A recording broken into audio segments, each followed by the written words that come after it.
Screen visible है? हाँ। ठीक है। सो अब अपन बात करते हैं जावा की स्टार्टिंग से, है ना। जावा क्या है, क्यों है, कैसे बनी। ठीक है। सो जावा जिस कंसेप्ट पे काम करती है उसको अपन बोलते हैं ऊप्स, ऑब्जेक्ट ओरिएंटेड प्रोग्रामिंग। ठीक है। अब ऑब्जेक्ट ओरिएंटेड oops, प्रोग्रामिंग क्या होती है? ये सिंपली रियलिस्टिक व्यू है एक प्रोग्राम को देखने का। इसमें बहुत सारे एग्जांपल है जो रियल वर्ल्ड के एग्जांपल से ही पिक किए जाते हैं ना। ठीक है। और कोई भी प्रोग्राम हम जब बनाते हैं तो उसमें दो चीजें होती है, कोड और उसका डेटा। ठीक है। अब जो सबसे इम्पोर्टेंट चीजें हैं ऑब्जेक्ट ओरिएंटेड प्रोग्रामिंग के अंदर, वो क्या क्या चीजें हैं? एक है एनकैप्सुलेशन। अब एनकैप्सुलेशन क्या होता है? तुमने कैप्सूल देखी है? हाँ। तो कैप्सूल के अंदर क्या क्या होता है? छोटी छोटी टैबी गोलियां डली हुई होती है। ठीक है। सो वही कंसेप्ट है एनकैप्सुलेशन, कि कोई भी चीजें जो अंदर है, ठीक है, वो सारी चीजें समझने की जरूरत नहीं है, बट उसको बाहर से एक कैप्सूल में पैक कर दिया, ताकि हमको जब उसकी जरूरत है तो हम उसको यूज कर सकें। ठीक है। मतलब सोचना, सीधा कैप्सूल की गोलियां क्यों नहीं दे देते हैं, उसको कैप्सूल में क्यों रखते हैं? ताकि अंदर का मटेरियल सेफ रहे, और जो लेने वाला है उसको मतलब भी नहीं है ना कि अंदर क्या चीजें हैं, उसको सिर्फ यूज करनी है कि अच्छा सिर दर्द का ये कैप्सूल है या फिर फीवर का ये कैप्सूल है। ठीक है। तो उसी तरीके से कंसेप्ट होता है इनकैप्सुलेशन। ठीक है। अब इसका तो एग्जाम्पल और भी देखेगा तो जैसे रैपर हो गए, एक तरीके से किसी भी चीज को रैप करने का तरीका हो गया। इफ और एग्जाम्पल देखें तो ऑटोमोबाइल का एग्जाम्पल होता है, जैसे कार होती है ना। ठीक है। तो कार में एब्स्ट्रैक्शन भी होता है और एनकैप्सुलेशन भी होता है। एनकैप्सुलेशन कैसे? कि तेरे को जो जो चीजों की जरूरत नहीं है उसको कवर कर रखा है, तो जब भी हम कार पे जाते हैं, मान ले कार परचेज करते हैं या कार यूज करते हैं, हमें क्या क्या चीजें पता होनी चाहिए कार के बारे में? उसका एवरेज वगैरह। ठीक है। और है ना? थोड़ा और अब इंजन जब के हम बारे में पता चलाते होना हैं चाहिए। उसको, तो जैसे उसको चलाने के लिए क्या हमको एक एक चीजें इंजन के बारे में पता होनी चाहिए? नहीं। ठीक है। हमें क्या क्या चीजें पता होनी चाहिए कि ब्रेक कहाँ पर है, लीवर कहाँ पर है, एक्सेलेटर कहाँ पर है, स्टीयरिंग कौन सा है। तो जो जो चीजें हमें बहुत जरूरी है उसको चलाने के लिए, वो हमारे लिए विजिबल होती है कार के अंदर, है ना। जैसे गियर हो गया, एक्सेलेटर, ब्रेक वगैरह सारे अवेलेबल होते हैं, स्टीयरिंग हो गया। बट बाकी जो चीजें हैं, ठीक है, नीचे का जो क्या बोलते हैं, उसका रोटेशन करने के लिए जो चीजें होती है, या पूरा उसका आइस इंजन जो होता है, इनकबिशन इंजन, वो सारा कवर्ड रहता है, हमें उसको देखने की जरूरत नहीं होती है चलाने के लिए। हमको सिर्फ उसको चलाने के लिए इम्पोर्टेंट चीजों के लिए जरूरत होती है। तो ये होता है एब्स्ट्रैक्शन और एनकैप्सुलेशन। ठीक है। और इसका सबसे बड़ा एग्जांपल क्लास होती है। तो जो अभी तक अपन क्लास बना रहे हैं, या जो उसमें पब्लिक वॉइड फंक्शन यूज जो अपन कर रहे हैं, स्टैटिक मेन वाला फंक्शन। ठीक है। तो उस क्लास के अंदर क्या होता है, फंक्शंस होते हैं, उस क्लास के अंदर वेरिएबल्स होते हैं एक क्लास के अंदर, और उनके उसी अकॉर्डिंग कि अपन को कितना एब्स्ट्रैक्शन चाहिए, कितना एनकैप्सुलेशन चाहिए, उनको पब्लिक डिक्लेयर करना है, उनको प्राइवेट डिक्लेयर करना है। प्राइवेट तो वो हो गए जिनको अपन ने एनकैप्सुलेट कर दिया, पब्लिक वो हो गए जो अपन को उसको एब्स्ट्रैक्ट करना चाह रहे हैं, जो चाह रहे हैं कि ये चीजें आप यूज कर लो विदाउट किसी प्रॉब्लम के। ठीक है। सेकंड कंसेप्ट होता है, मतलब ये वाला कंसेप्ट समझ में आया तेरे को, एब्स्ट्रैक्शन और हाँ। एनकैप्सुलेशन? हाँ। ठीक है। दूसरा कंसेप्ट होता है इनहेरिटेंस। ठीक है। इन फ्यूचर जैसे अपन पढ़ेंगे तो क्लासेस के अंदर इनहेरिटेंस होता है। तो अब क्लास क्या होती है ना, सबसे इंपॉर्टेंट चीज अपन देखें, क्लास होती है, ब्लूप्रिंट होता है क्लास, है ना। ठीक है। और उसका रियल वर्ल्ड एग्जांपल उसका ऑब्जेक्ट होता है एक तरीके से, रियल जो मेमोरीज प्रोवाइड करवाते हैं। तो जैसे क्लास क्या हो गई, जैसे हमने थोड़ी देर पहले ऑटोमोबाइल की बात कर रहे थे, तो ऑटोमोबाइल में एक क्लास हो गई ऑटोमोबाइल। ठीक है। अब उसमें हो सकता है टू व्हीलर निकल जाए, उसमें एक एक दूसरी क्लास हो जाएगी फोर व्हीलर या कार। फोर व्हीलर में एक हो गई ट्रक, हो सकता है मे बी। ठीक है। या फिर मिनी वैन हो सकती है, या एक कार हो सकती है। अब एक क्लास हो गई कार। अब उस क्लास की प्रॉपर्टीज क्या क्या है? ठीक है। उसमें टायर होते हैं, उसमें ये बेसिक हॉर्स पावर होती है। सेम वे यदि अपन इनहेरिटेंस का एक और एग्जांपल देखें, तो जैसे सबसे बड़ी क्लास कौन सी होगी? एनिमल। ठीक है। हम्म, एनिमल में यदि दो सब क्लासेस देखेगा तो मैमल और रेप्टाइल वगैरह हो गए। ठीक है। फिर मैमल के अंदर भी कैनाइन हो गए। ठीक है। फिर कैनाइन के अंदर डोमेस्टिकस हो गए और लूपस हो गए। अब क्या है, ये डॉग की ब्रीड आने लग गई है ना, रिट्रीवर, लेब्राडोर, गोल्डन रिट्रीवर। ठीक है, तो हम्म, क्या एक डॉग एग्जिस्ट कर सकता है विदाउट एनिमल के एग्जिस्टेंस के? हम्म।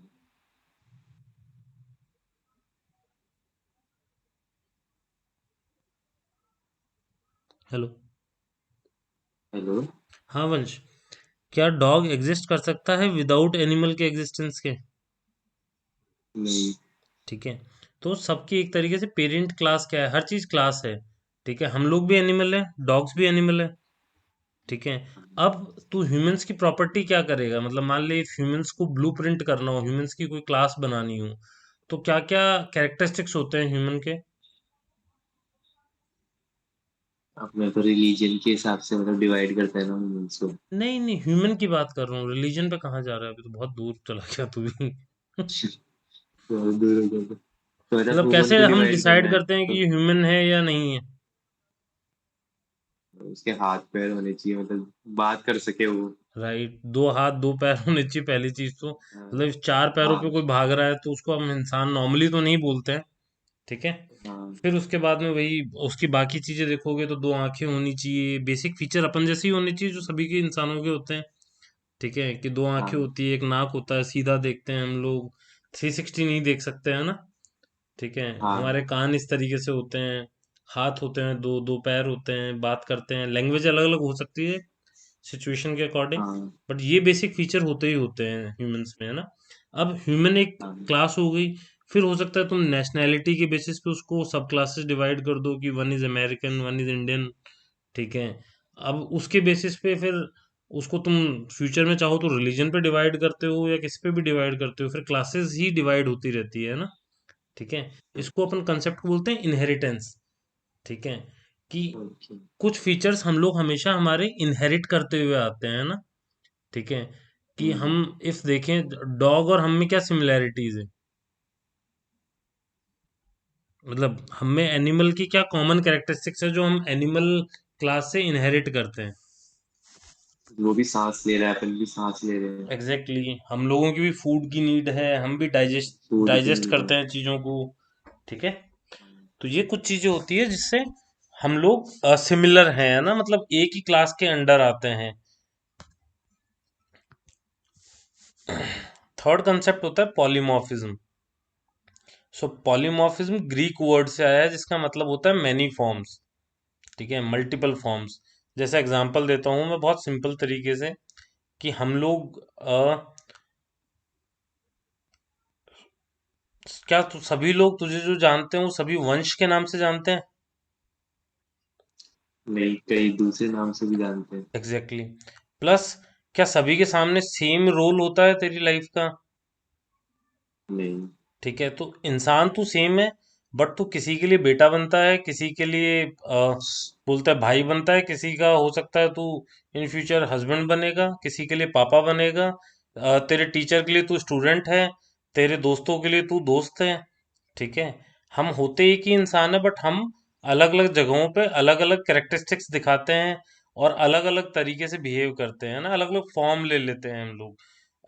इफ टीचर के साथ बात कर रहे होते हैं तो हमारी टोन अलग होती है, हम छोटे भाई से या छोटे किसी कजन से बात कर रहे होते हैं तो हमारी टोन अलग होती है, हम पापा मम्मी से बात कर रहे होते हैं तो हमारी टोन अलग होती है। ठीक है, हाँ। तो ये होता है पॉलीमॉर्फिज्म, कि हम लोग मल्टीपल फॉर्म्स एग्जर्ट करते हैं, एक क्लास के मल्टीपल फॉर्म होते हैं। इसका एक सिंपल जो लाइन दे रखा है, वन इंटरफेस मल्टीपल मेथड्स। ठीक है, आया मतलब ये तीनों आइडिया समझ में आया तेरे को, कि एनकैप्सुलेशन हाँ। एब्स्ट्रैक्शन क्या होता है, इनहेरिटेंस क्या होता है और पॉलीमॉर्फिज्म क्या होता है। हाँ। ठीक है, अ, अब अपन ने जो अभी तक जो छोटे मोटे एक दो प्रोग्राम रन किए थे अपन ने, है ना, उसके कुछ रूल्स होते हैं। पहला अपना वाइट स्पेसेस होती हैं। ठीक है, कि हम लोग जब भी कुछ टोकन्स यूज करते हैं तो उनके बीच में स्पेसेस देते हैं। ठीक है, अब हम्म। आइडेंटिफायर होते हैं, कि किसी भी चीज को आइडेंटिफाई करने के लिए क्या चीजें होती है, जैसे क्लासेस के नाम होते हैं, वेरिएबल्स के नाम होते हैं, मेथड्स के नाम होते हैं। अब उनके नाम कैसे रखे जा सकते हैं, तो उनके नाम रखने का कन्वेंशन होता है, कि जैसे जो एवरेज टेम्प है, काउंट है, A4 है, डॉलर टेस्ट है, दिस इज ओके। ये सब नाम हम किसी भी वेरिएबल क्लास के रख सकते हैं, मेथड के रख सकते हैं। But to count, high temp, not okay, ये सारे के सारे ऐसी चीजें हैं जिनको हम यूज नहीं कर सकते एज ए नेम कन्वेंशन। कि जैसे अपन ने कल परसों वेरिएबल का नाम रखा था A B सम, ठीक है। बट इफ हाँ। मैं ऐसा रख दूं कि सम डैश टेम्प या टू सम, तो वो सारी चीजें नहीं होगी उस सिचुएशन के अंदर। ये वाले इनवैलिड हो जाएंगे, एरर आ जाएगा नाम के अंदर। ठीक है ना। तो आगे से अपन कोड करेंगे तो इन बेसिक चीजों को ध्यान रखेंगे, है ना। क्योंकि छोटे छोटे एरर आ जाते हैं कभी कभी इनकी वजह से भी। लिटरल्स। अब लिटरल्स क्या होते हैं, जो अपन वेरिएबल में स्टोर कर रहे थे, जिनको अपन कांस्टेंट बोलते हैं, ठीक है। उन्हीं हाँ। को अपन लिटरल्स बोलते हैं। तो जैसे ये 100 है, ये कौन सा लिटरल है? इंटीजर टाइप का लिटरल है। 98.6 किस टाइप का है? फ्लोट या डबल टाइप का, डेसिमल वैल्यू का। एक्स क्या है? कैर टाइप का है, कैरेक्टर टाइप का। दिस इज ए टेस्ट क्या है? स्ट्रिंग टाइप का, क्योंकि डबल कोट्स में है, ठीक है। और हम कमेंट्स भी दे सकते हैं प्रोग्राम के अंदर, जो कि कंपाइल और एग्जीक्यूट नहीं होती, वो सिर्फ प्रोग्राम को अंडरस्टैंड करने के लिए काम में आती है एज ए डेवलपर। कि हम प्रोग्राम बना रहे हैं तो हम लिख लेते हैं कि ये क्लास किस यूज में आएगी, ये फंक्शन किस यूज में आएगा, ये वेरिएबल क्यों बनाया है मैंने, ठीक है। ताकि जब हम बाद में उस कोड को पढ़ रहे होते हैं, या फिर जैसे मान ले डेवलपमेंट जब नॉर्मली होता है तो बहुत बड़ी टीम काम कर रही होती है ना। मतलब कई बार तो 500 500 हजार हजार लोग एक ही सॉफ्टवेयर को बना रहे होते हैं, ठीक है। तो हो सकता है तुम सिर्फ एक पेज डिजाइन कर रहे हो या एक छोटा सा कोड लिख रहे हो कि बटन के क्लिक होने पे क्या होना चाहिए, ठीक है। बाकी चीजें कोई और बना रहा है तो तुम उस कोड के अंदर कमेंट्स लिख देते हो, सो दैट कि वो कंपाइल ना हो और एग्जीक्यूट ना हो, और जो भी कोड को पढ़ रहा है वो उसको इजीली अंडरस्टैंड कर पाए, हम्म। ठीक है। अब जावा में सेपरेटर्स होते हैं ना, मतलब जैसे अपन यूज कर रहे थे जब भी पब्लिक स्टैटिक वॉइड मेन का यूज कर रहे थे, तो पैरेंथेसिस होते हैं जो कि फंक्शंस के लिए यूज में आते हैं। ब्रेसेस होते हैं जो किसी भी फंक्शन की लिमिट बताते हैं, ठीक है। सेमी कॉलन से टर्मिनेट होती है स्टेटमेंट। कॉमा से सेपरेट होते हैं चीजें। डबल कॉलन का यूज मेथड कंस्ट्रक्टर रेफरेंस के लिए यूज में आता है। एट द रेट का एनोटेशन के लिए यूज में आता है।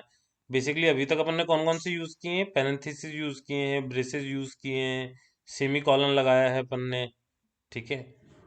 तो ये सेपरेटर्स होते हैं जो कि हमारे सिंटेक्स के अंदर बहुत बार यूज आएंगे, है ना। मतलब कोडिंग के अंदर ये चीजें बहुत ज्यादा ही यूज आएगी। अब जो अपन ने कल परसों पढ़ा था, है ना, डेटा टाइप, वेरिएबल्स, और उसके बाद में एरेज आएंगे। सो डेटा टाइप और वेरिएबल जो हमने पढ़े थे वही इंटीजर टाइप के डेटा टाइप होते हैं, जो कि बाइट, शॉर्ट, इंट, लॉन्ग, ये चार टाइप के होते हैं।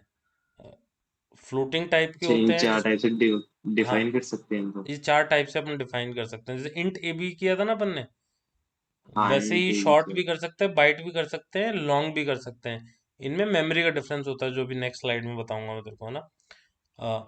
फ्लोटिंग पॉइंट्स वो होते हैं जो डेसिमल वैल्यू वाले होते हैं, कैरेक्टर जो कि सिंगल कोट्स में आएंगे, और बुलियन जो ट्रू या फॉल्स स्टेटमेंट की तरह चलेंगे। अब जैसे अच्छा। इंटीजर क्या होते हैं ना, सो इंटीजर ही चार होते हैं: लॉन्ग, इंट, शॉर्ट, बाइट। अब जब हम कोई वेरिएबल डिक्लेयर कर रहे होते हैं तो वेरिएबल क्या होता है? मेमोरी में स्पेस लेता है, जो मैंने बताया था, ठीक है। हाँ। अब वो मेमोरी में कितनी स्पेस लेगा, ठीक है। 8 बिट की स्पेस लेगा, 16 बिट की स्पेस लेगा, 32 बिट लेगा, या 64 बिट लेगा, ये उसकी स्पेसेस है जो वो मेमोरी में लेता है। तो यदि इंटीजर टाइप की स्पेसेस हैं ना, ठीक है। अब उसी वजह से, स्पेसेस की वजह से देख रहा है कि उसकी रेंज कितनी होती है। इफ तूने बाइट नाम का एक वेरिएबल डिक्लेयर कर दिया, तो उसमें सिर्फ इतना ही वैल्यू स्टोर हो सकता है, -128 से लेके 127 तक। इफ तू उसमें मान ले 128 स्टोर करवा रहा है या 200 स्टोर करवा रहा है, वो स्टोर होगा ही नहीं बाइट टाइप के वेरिएबल के अंदर, ठीक है। फिर शॉर्ट आता है जो उससे डबल मेमोरी का होता है, फिर इंट आता है जो उससे भी डबल होता है, फिर सबसे बड़ा लॉन्ग आता है इंटीजर्स के अंदर। तो इंटीजर्स के अंदर नॉर्मली, जैसे इंट है, इंट टाइप का कितना है कि इतना बड़ा नंबर ये स्टोर कर सकता है इंट टाइप का वेरिएबल, ठीक है। इफ तो कंपेयर करें बाइट या शॉर्ट से, तो वो बहुत ही ज्यादा है। हाँ। सेम फ्लोट जो डेसिमल वाले होते हैं, डबल और फ्लोट, 32 बिट, 64 बिट, और ये उसका अप्रोक्सीमेट रेंज होता है डेसिमल वैल्यूज के अंदर। तो जैसे एग्जांपल अपन ने लिया था, int a is equal to 0 बना सकते हैं अपन, या फिर इंट ए को डिक्लेयर कर दिया और उसको बाद में 10 की वैल्यू असाइन कर दी। सेम वे डबल का एक वेरिएबल बना लिया ए, इसमें डेटा टाइप तो कौन सा हो गया, डबल। ए क्या हो गया, वेरिएबल। हाँ, और 10.25 क्या हो गया हमारा, लिटरल, जो भी थोड़ी देर पहले अपन कांस्टेंट स्टोर कर रहे थे। सेम इसको भी दो तरीके से ब्रेक कर सकते हैं, कि मैंने डबल को एक बार डिक्लेयर कर दिया और उसको नेक्स्ट लाइन में वैल्यू असाइन कर दी। जो सेम लाइन है इसी को मैं दो लाइन में भी लिख सकता हूँ। ठीक है, हाँ, मतलब ये वाला क्लियर है तेरे को? हाँ, ठीक है। अब ये है कैरेक्टर। सो जैसे कैर ए बनाया और उसमें मैंने जे स्टोर करवा दिया, तो कैरेक्टर क्या करेगा, सिर्फ एक एक कैरेक्टर स्टोर कर सकता है। जैसे अपन स्ट्रिंग में जाएंगे तो वो मल्टीपल कैरेक्टर्स को स्टोर कर सकता है, बट कैरेक्टर सिर्फ एक ही को करेगा। और इनके आस्की कोड जरूर पढ़ लेना, मतलब इसका गूगल पे डालना आस्की कोड्स या यूनिकोड्स। ये यूनिकोड्स को सपोर्ट करता है कैरेक्टर, है ना। तो चाहे तो इसके अंदर अच्छा, जैसे कैपिटल ए या स्मॉल ए की जो आस्की वैल्यूज होती है वो भी डायरेक्टली स्टोर की जा सकती है और इंटरेक्ट किए जा सकते हैं। तो जैसे आस्की कोड से तू इंटरनेट पे देखेगा ना, तो हर कैरेक्टर की एक आस्की वैल्यू होती है। ठीक है, उसको American standard for code for interchange होता है, इंफॉर्मेशन इंटरचेंज आई थिंक, जो ये वाला वर्ड है ना आस्की, हाँ, स्टिल रेंज। ठीक है, तो ये वाला तो सर्च करेगा तो आस्की के सारे कोड्स आएंगे, और एक यूनिकोड्स होते हैं। ठीक है, जो कि इंटरनेशनल लेवल पे बनाया गया ताकि लैंग्वेज को किसी भी लैंग्वेज के कोडिंग के लिए यूज किया जा सके, है ना।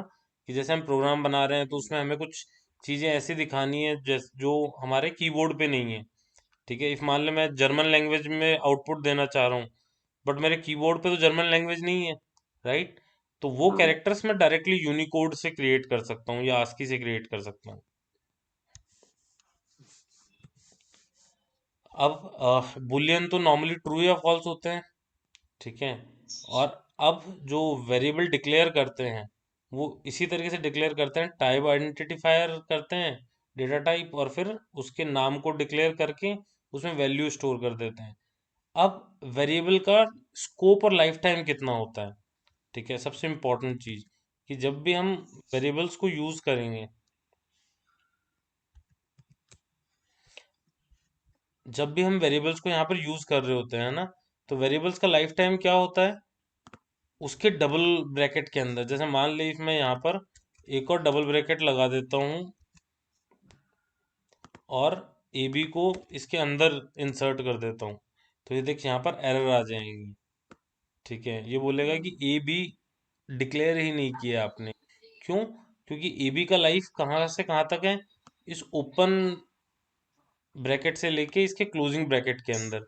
तो किसी भी वेरिएबल का लाइफ ऑफ स्कोप कितना होता है, उसके ओपन ब्रैकेट और क्लोज ब्रैकेट के अंदर ही होता है। तो जो इसके अंदर है वो इसके बाहर यूज नहीं हो सकता। ठीक है, अब जैसे सम है ये इसके बाहर है, तो ये यहाँ पर यूज हो जाएगा, बट ये कहाँ तक यूज हो सकते हैं, इस बड़े वाले ब्रैकेट के अंदर तक। हम्म, समझ में आया ये कंसेप्ट? हाँ, और जैसे ही मैं ये हटा दूंगा, ये फिर से एरर हट जाएंगे।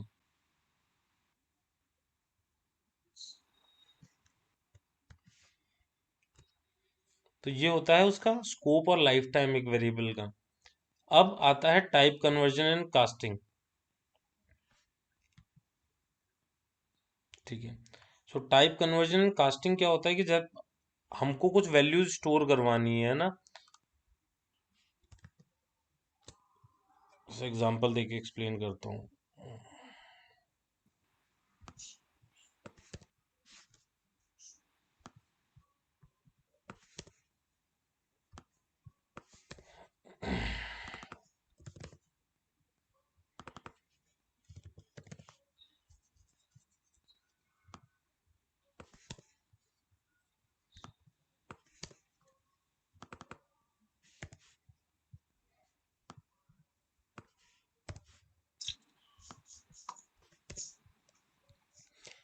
सो बी के अंदर मैंने वैल्यू स्टोर करवा दी 10।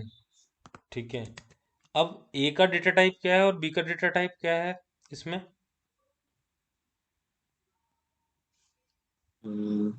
10। नहीं, वो तो बी की वैल्यू है 10। डेटा टाइप पूछ रहा हूँ, ए का डेटा टाइप क्या है और बी का डेटा टाइप क्या है। इंट। हाँ, ए का इंट है और बी का बाइट है। बी का और बाइट। दोनों क्या है, इंटीजर टाइप के ही होते हैं। अभी जब मैंने चार बताए थे, बाइट, शॉर्ट, इंट और लॉन्ग, ये चारों इंटीजर टाइप के लॉन्ग। होते हैं, डेसिमल वैल्यूज नहीं लेते ये लोग, है ना। ठीक है। बट हाँ। मेमोरी का डिफरेंस है। तो टाइप कास्टिंग क्या होती है, जब दो ऐसी चीजें जो कि सेम नहीं है, जैसे एक इंटीजर है एक बाइट है, वो दोनों आपस में जब वैल्यूज चेंज कर रहे होते हैं, तो उसको टाइप कास्ट करना कहते हैं। अब एक टाइप कास्टिंग होती है जो ऑटोमेटिक होती है, जैसे मान ले ये है जावा ऑटोमेटिक कन्वर्जन। ऑटोमेटिक कन्वर्जन किस में होते हैं, एक जो कॉम्पेटेबल होते हैं एक दूसरे के साथ में, दूसरा destination type is larger than the source type. तो दोनों इंटीजर टाइप के हैं, मतलब कॉम्पेटेबल तो है, दोनों इंटीजर हैं।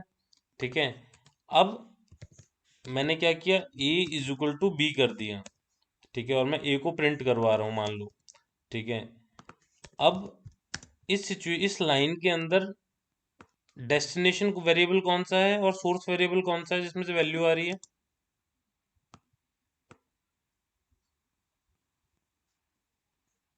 क्या है ना? इसमें ए की वैल्यू बी में स्टोर हो रही है, बी की वैल्यू ए में स्टोर हो रही है। अच्छा। इसमें तो मतलब बी की वैल्यू ए में जा रही है ना? राइट। सो बी की वैल्यू ए में जा रही है, तो डेस्टिनेशन कौन सा हुआ, ए हुआ। ए। और सोर्स कौन सा हो गया, बी हो गया। बी। ठीक है। तो क्या डेस्टिनेशन बड़ी है सोर्स से।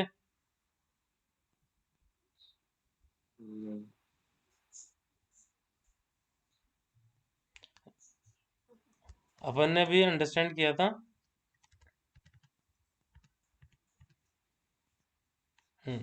सो ये साइजेस हैं, क्या बाइट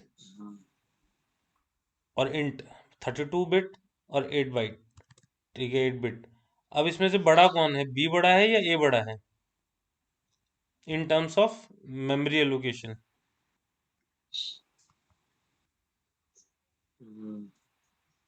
ए बी। बड़ा है, इंट बी बड़ा है बड़ा ना। होना चाहिए। इफ 8 की कोई भी वैल्यू मैं 32 में स्टोर करवा रहा हूँ तो वो हो सकती है। अच्छा। हाँ। समझ रहा है तू, मतलब 8 बाइट की हाँ, मेमोरी है उसके समझ अंदर, सकती हूँ। और वो मेमोरी में 32 में स्टोर करा रहा हूँ, तो स्टोर हो जाएगी। हाँ, ठीक है, तो ये 32 में तो हो ऑटोमेटिक जाएगी। टाइप कन्वर्जन होगा।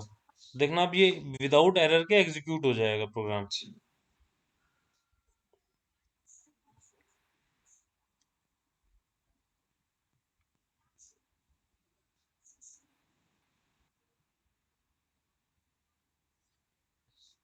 ए का रिजल्ट आ गया 10। अब इसी को मैं रिवर्स हाँ। कर देता हूँ, दोनों इंटीजर टाइप के हैं, बट मैं बी को इधर लिख देता हूँ और ए को सोर्स बना देता हूँ। अब देखना ये रन नहीं होगा, ये यहाँ पर एरर आ रहा है लाइन में, variable A might not have हाँ। B initialise. ये तो एरर है कि इनिशियलाइज नहीं किया, ए में कोई वैल्यू ही नहीं है। ए में मैं 10 स्टोर करा देता हूँ, बी में भी कुछ नहीं स्टोर करवाता हूँ, और मुझे बी प्रिंट करवाना है मान लो। ठीक है, अभी उस लाइन में एरर है। अब उस लाइन में एरर जाके देखेंगे तो क्या है, रिक्वायर्ड टाइप बाइट है और प्रोवाइडेड इंट है। अब ये तो बी क्या स्टोर कर सकता है, सिर्फ बाइट स्टोर कर सकता है 8 बाइट तक का, क्योंकि इसकी साइज हाँ। तो कितनी है, 8 बिट है। और जो हाँ, सोर्स है ठीक। वो है 32 बिट का। हाँ। ठीक है। तो वो ऑटोमेटिक कन्वर्जन नहीं हो पा रहा है। ठीक है, जबकि बी भी क्या कर सकता है, अच्छा। 127 तक की वैल्यू तो स्टोर कर ही सकता है ना। हाँ। ठीक है, और मैं तो सिर्फ 10 ही शिफ्ट कर रहा हूँ। बट क्योंकि डेस्टिनेशन स्मॉलर है सोर्स से, तो वो ऑटोमेटिक नहीं हो रहा, उस टाइम पे मुझे क्या करना पड़ता है, मैनुअली टाइप कास्ट करना होता है। मतलब यहाँ पर मैंने लिख दिया बाइट। ठीक है, तो मैंने इसको बता दिया ए को कि ए को कन्वर्ट करो बाइट टाइप में, फिर पास करो लेफ्ट वाले के अंदर, है ना। अब मैं इसको रन करूंगा तो वही 10 बी प्रिंट हो जाएगा इस बार। तो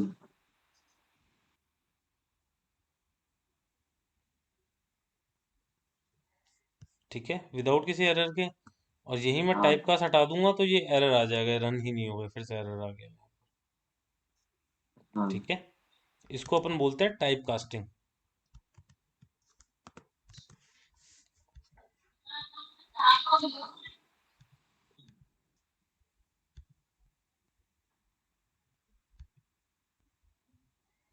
अब हम लोगों ने अभी तक क्या क्या पढ़ लिया, बेसिक सिंटैक्स देख लिया है, ठीक है, प्लस माइनस करना देख लिया, दो डेटा टाइप का, वेरिएबल्स का। अब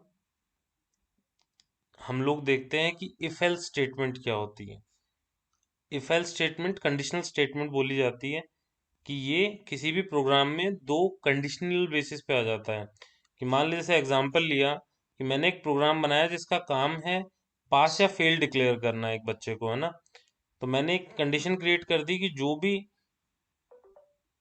40% से ऊपर है, जिनका भी रिजल्ट आया है, जिसका एवरेज वैल्यू 40% से ऊपर है, वो मेरे लिए पास हो गया, और 40% से नीचे वाला फेल हो गया, ठीक है।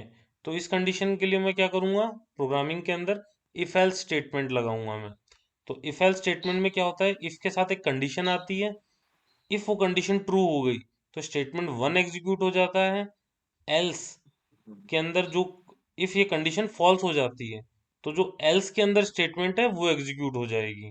जैसे इस एग्जांपल के अंदर हमने क्या किया, ए बी एक वेरिएबल ले लिया है ना, और इसमें कोई भी वैल्यू स्टोर करवा ली, एक्स वाई जेड जो भी, 10 20। If a is less than b है तो ए की वैल्यू जीरो हो जाए, एल्स बी की वैल्यू जीरो हो जाए, ठीक है। तो इस कंडीशन में क्या होगा, मान ले यहाँ पर मेरी ए की वैल्यू 10 है और बी की वैल्यू 20 है, तो क्या ए इज लेस देन बी है, ट्रू या फॉल्स। हाँ, ट्रू। ठीक, ट्रू हो गया। तो ट्रू होते ही जो इफ का स्टेटमेंट है ना, जो इफ का पार्ट है, वो वाला पार्ट हाँ, एग्जीक्यूट होगा, ये वाला पार्ट एग्जीक्यूट नहीं होगा, ठीक है। इफ ये यही कंडीशन फॉल्स होती, मान ले ए की वैल्यू 20 होती, बी की वैल्यू 10 होती, तो ये 10 कंडीशन क्या हो जाती, फॉल्स हो जाती। तो ये वाला फॉल्स। पार्ट एग्जीक्यूट नहीं होता, एल्स वाला पार्ट एग्जीक्यूट हो जाता। तो कोई भी ऐसी कंडीशन नहीं होगी जिसमें दोनों पार्ट एग्जीक्यूट हों। इफ है तो ये पार्ट एग्जीक्यूट होगा, एल्स है तो ये पार्ट एग्जीक्यूट होगा। ये डिसीजन मेकिंग की तरह काम करता है। जैसे सिंपल सी बात है, लाइफ में तेरे पास दो चॉइस है, ठीक है।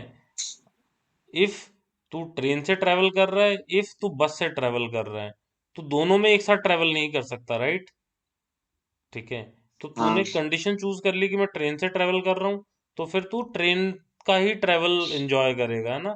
ऐसा नहीं होगा कि ट्रेन में जाते जाते तू बस वाली चीजें भी कर पा रहा है, ठीक है। तो हाँ, वो दोनों कंडीशन बेसिस पे सेम।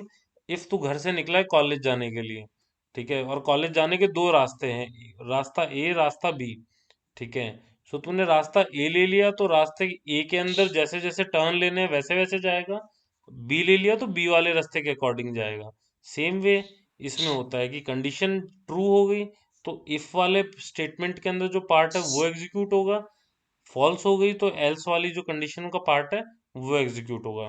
अब जैसे एग्जांपल देके दिखाता हूँ इसका तेरे को मैं।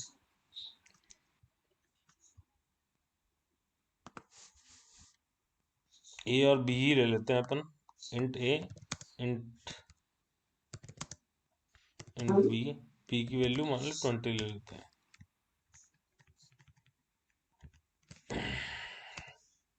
If a is less than B,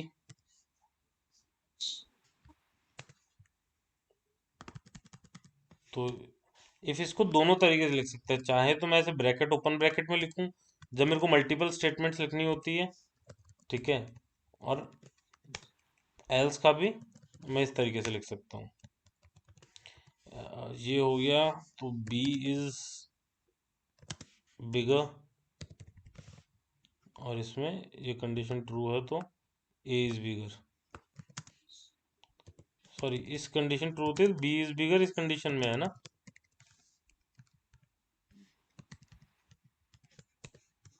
और ए इज बिगर इस कंडीशन में।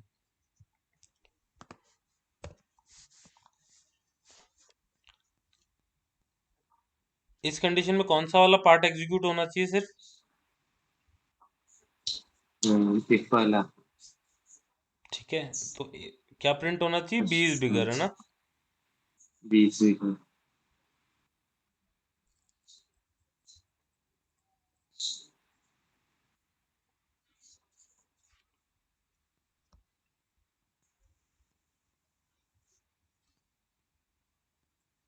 20 बिगर प्रिंट हो गया। इफ वहीं पे ए की वैल्यू 100 कर देता हूं मैं, और फिर रन करूंगा तो ए इज बिगर प्रिंट हो जाएगा।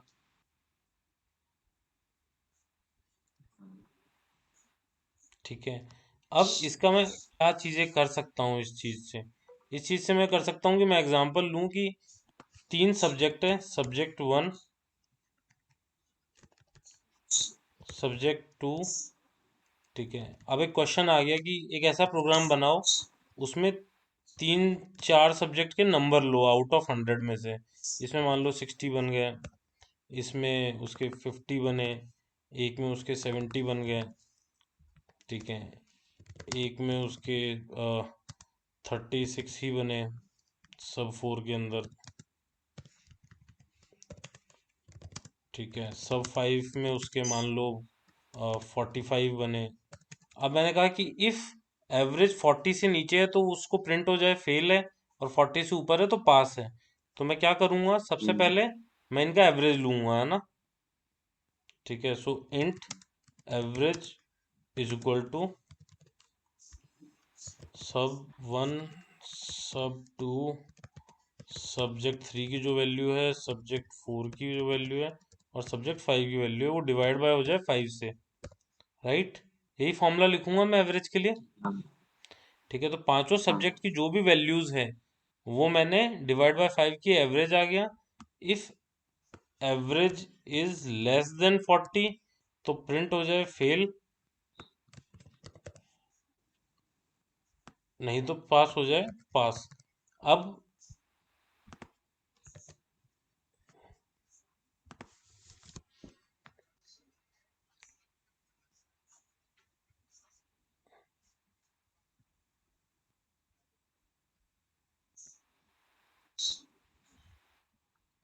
अभी तो पास ही आएगा क्योंकि एवरेज तो 40 से ऊपर ही है किसी भी कंडीशन में इसके। 36 भी है ना।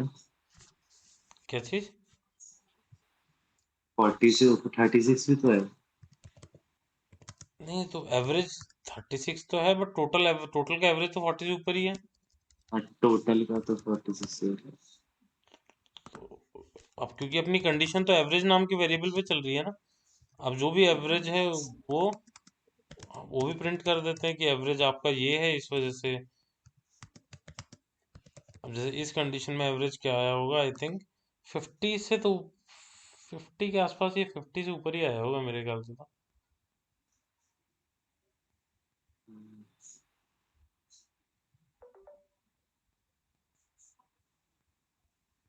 ठीक है। Average is 52। ठीक है। सेम चीजें हम लोग कहाँ करते हैं, ये वाली चीजें बनती है जो नॉर्मली आजकल स्टूडेंट मैनेजमेंट सिस्टम होते हैं या कॉलेज मैनेजमेंट सिस्टम होते हैं। तो ये अभी तो अपन ने क्या किया, इसको हमने वैल्यूज दे दी। यही चीजें हम जब सॉफ्टवेयर बना रहे होंगे या वेबसाइट बना रहे होंगे तो हम ये एक फ्रंट एंड दे देंगे जिसमें वहाँ का data entry operator you custom जो भी स्टूडेंट्स के नंबर्स हैं वो चढ़ा देगा, और उसी से उसका रिजल्ट आ जाएगा। उससे भी बेस्ट क्या होगा, जब सारे के सारे एग्जाम जैसे डिजिटल प्रोग्राम एग्जाम्स होते हैं ना। ठीक है। तो जो ऑनलाइन एग्जाम हो गए तो पाँच छः उसने अलग अलग दिन एग्जाम दिए, ऑटोमेटिक स्टोर होते गए, और जैसे ही पांचों एग्जाम खत्म हुए उन सबके एग्जाम के रिजल्ट को टोटल किया, एवरेज किया, और मैंने रिजल्ट पब्लिश कर दिया कि आप पास हुए हो या फेल हुए हो पांचों एग्जाम्स के बेसिस पे। हाँ ठीक है। अब ये हो गया एक बेसिक सा प्रोग्राम, ये मैं तेरे को भेज दूंगा, है ना। अब दो तीन हाँ। प्रोग्राम तू बना के देखना आज इसके अंदर, इफ एल्स स्टेटमेंट का यूज करके। अब सेम चीज है, जो एवरेज इज 40 लिखा है मैंने, उसको थोड़ा सा चेंज किया जा सकता है। एक सेकंड होल्ड करना है।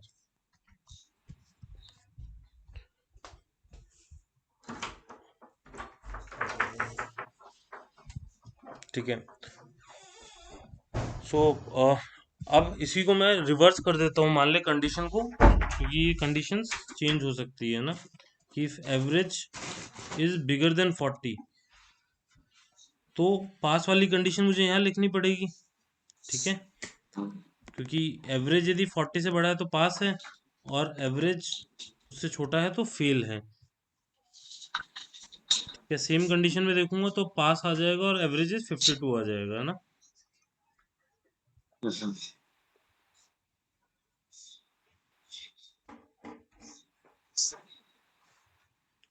है, हाँ। ये भी रन हो रहा है।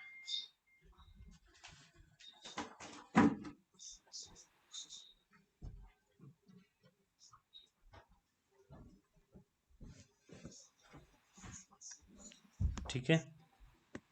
हाँ।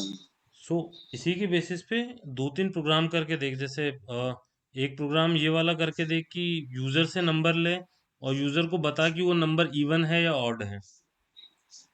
ओके। ठीक है, मतलब तेरे खुद के होमवर्क के लिए दो तीन प्रोग्राम्स तू ये वाले बना के देख कि इवन और